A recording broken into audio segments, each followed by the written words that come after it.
နေ့ကတော့မိုးချုပ်နေပြီဗျ9 နာရီ10 နာရီလောက်ဘိုက်ကလည်းအရင်နာလာနေအိမ်သာဝါလာအိမ်သားဒီအောက်မှာပဲရှိရတယ်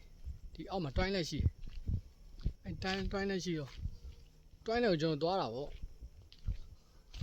ကိုကတွိုင်းလက်ထဲမှာထိုင်းနေတာအပြင်ကဟိုခြုံဆက်မှာငုတ်တို့လာထိုင်းနေ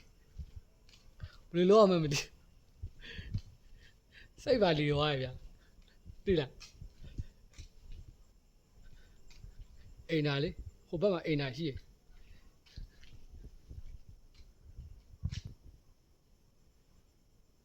အိမ်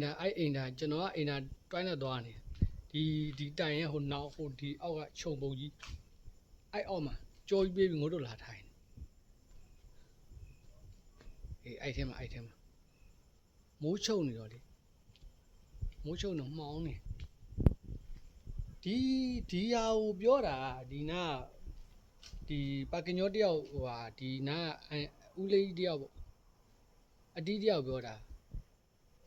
သူတို့ဒီထဲမှာဟိုဟာပေါ့သူတို့လူတက်မှုဖြစ်တာပေါ့လူတက်မှုဖြစ်တယ်လို့လည်းပြောတာပဲလူတက်မှုဖြစ်ပြီးဒီထဲမှာအိမ်သားကို